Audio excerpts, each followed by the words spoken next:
Good morning friends. आज एक महत्वपूर्ण टॉपिक के साथ आप लोग के सामने हाजिर हैं। देखिए पहले क्वेश्चन क्या है। भारत में अब तक हुए योजनागत विकास का मूल्यांकन कीजिए। यहाँ देखिए योजनागत यानी योजना की बात हो रही है। कौन? तो योजना आयोग।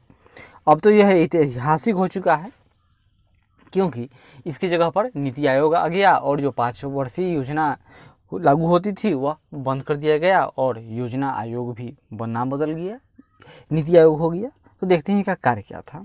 इसका कार्य था पहले कि यह बहुत सारी योजनाओं का क्रियान्वयन करता था, साथ ही कुछ कुछ पैसों का भी बंटवारा कर देता था, ताकि जिससे क्या होता था तो कि वित्त आयोग में और योजना आयोग में टकराहट की स्थिति उत्पन्न हो जाती थी। तो देखिए 1950 में सीमित संसाधनों का वरीयता के आधार पर उपयोग कर तेज विकास सुनिश्चित करने के लिए योजना आयोग के नेतृत्व में योजनागत विकास का ढांचा तय किया गया। योजना आयोग के कुछ कार्य थे, जैसे देखिए संसाधनों की पहचान करना, यानी पहले रिसोर्स देखेंगे कि रिसोर्स कितना है। दूसरा, विकास के लिए क्षेत्र एवं वरीयता का निर्धारण करना। पहले तो फैसला कर लेंगे किस क्षेत्र को विकास करना है, फिर इसमें वरीयता कर देंगे, सेक्टर ए, सेक्टर बी, इस तरह से सेक्टर क्षेत्र को बांट देंगे और इसको वरीयता कर देंगे। ए को मान लेते इसको 2 नंबर, इसको 1 नंबर, सी को 3 नंबर, इस तरह दिया जाएगा ताकि बारी बारी से कम ही पैसे में समुचित विकास किया जा सके। तीसरा देखिए योजना का निर्माण करना। चौथा, संसाधनों का आवंटन करना। और आगे देखिए पांचवा, योजना के क्रियान्वयन की देखरेख एवं उनका मूल्यांकन करना। और भी बहुत सारे कार्य थे किसके? तो योजना आयोग के। आगे देखिए योजना आयोग द्वारा तैयार योजनाओं में राज्यों की भागीदारी सुनिश्चित करने के लिए योजना का अंतिम अनुमोदन कौन करता था? तो राष्ट्रीय विकास परिषद। याद कीजिए, राष्ट्रीय विकास परिषद के द्वारा अनुमोदन किया जाता था, जिसमें क्या होगा कि राज्यों के मुख्यमंत्री भी इस राष्ट्रीय विकास परिषद के सदस्य होते थे। अब तक कुल 12 पंचवर्षीय योजनाएं बनी है। मात्र 2017 में 12वीं लैप्स हो गया और ख़त्म हो गया और उसके बाद उनको नई पंचवर्षीय योजना कोई बना नहीं। लेकिन 12वीं पंचवर्षीय योजना की समयावधि 31 मार्च 2017 तक के बीच में ही नरेंद्र मोदी सरकार ने 1 जनवरी 2015 को योजना आयोग की जगह नीति आयोग का गठन कर दिया। योजना आयोग जहाँ योजना बनाती थी उसके कार्यान्वयन में पैसे का बंटवारा तक कर देती थी, वहीं नीति आयोग क्या है? तो यह सिर्फ और सिर्फ थिंक टैंक है बस। इन वर्षों में विकास से संबंधित सभी क्षेत्रों में महत्वपूर्ण सुधार हुए। ऐसा नहीं कहा जा सकता कि योजना आयोग असफल रहा। और योजना आयोग कहाँ से कॉपी पेस्ट किया गया था? तो यह सोवियत रूस से लाया गया था। तो देखिए खाद्यान्न यानी अनाज के मामले में 1950 में जहां कुल उत्पादन मात्र 5.5 करोड़ टन था, जबकि आज यह 27 करोड़ टन तक पहुंच गया। दूसरा, प्रति व्यक्ति आय स्थिर मूल्य पर 1950 से 51 में मात्र 3687 रुपया थी, मात्र 3687 रुपया, जो आज बढ़कर 1,10,000 से भी अधिक हो गई है। दूसरा, 1950-51 में जीवन प्रत्याशा यानी कोई व्यक्ति बच्चा जन्म लेता है तो अगर इसको जीने की हम लोग कितना आशा कर सकते हैं, वही उसी को क्या कहते हैं? जीवन प्रत्याशा। यानी इस समय एवरेज लाइफ कितना है, कितने उम्र में औसत व्यक्तियों की मृत्यु हो जाती है, यानी कि कहा जाए कि औसत व्यक्ति कितना दिन जी पाते हैं, तो उसी को क्या कहा गया? जीवन प्रत्याशा। तो उस समय 1950 से 51 में 32.1 वर्ष थी, जो आज बढ़कर लगभग 68 वर्ष से भी अधिक हो गया है। आगे देखिए 1950 से 51 में मृत्यु दर मात्र 27.4 प्रति हजार था। मृत्यु दर कितना था?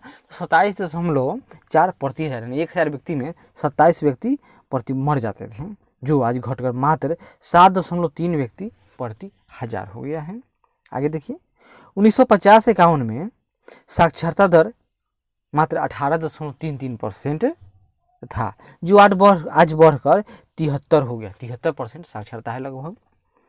1950 से 51 में प्रति 10,000 पर पंजीकृत यानी डॉक्टरों की संख्या 6.18 थी, यानी 10,000 व्यक्ति में 6 डॉक्टर थे मान लेते हैं, जो आज बढ़कर प्रति 10,000 व्यक्ति पर 600 से अधिक हो गया है।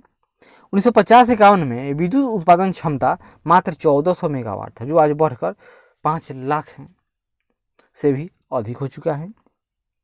1950 से 51 में दूरसंचार घनत्व 0 था, जो आज बढ़कर 93% से भी अधिक हो गया है। 1950-51 में कुल रेल नेटवर्क 53.6 हजार किलोमीटर थी।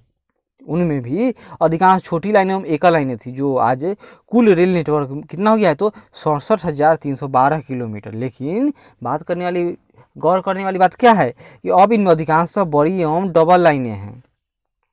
1950-51 में विद्युतीकृत रेल लाइन मात्र 400 किलोमीटर थी, जो आज बढ़कर 40,000 किलोमीटर के करीब है। और रेलवे का लक्ष्य है कि 2022 तक संपूर्ण जो रेल लाइनें हों उनको विद्युतीकृत कर दिया जाए। राष्ट्रीय राजमार्गों के साथ साथ अन्य सड़कों की लंबाई एवं गुणवत्ता में भी भयंकर कहा जाए सुधार हुआ है। नगर विमानन क्षेत्र में भी व्यापक सुधार हुए हैं। 1950-51 की तुलना में आज विमानन कंपनियों की विमान यात्रियों एवं हवाई अड्डों की संख्या में भारी वृद्धि हुई है।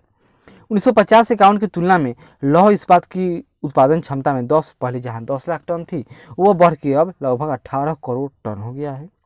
1950-51 में कोयला की उत्पादन क्षमता वहाँ मात्र 3.2 करोड़ टन थी, जो आज बढ़कर 67.6 करोड़ टन हो गया है। इसी तरह सीमेंट की उत्पादन क्षमता में भी आज भारत दूसरे नंबर पर है। लौह इस्पात में भी आज भारत दूसरे नंबर पर है। और सीमेंट के उत्पादन जहाँ पहले 27 लाख टन थी, जो आज बढ़कर लगभग 50 करोड़ टन हो चुका है।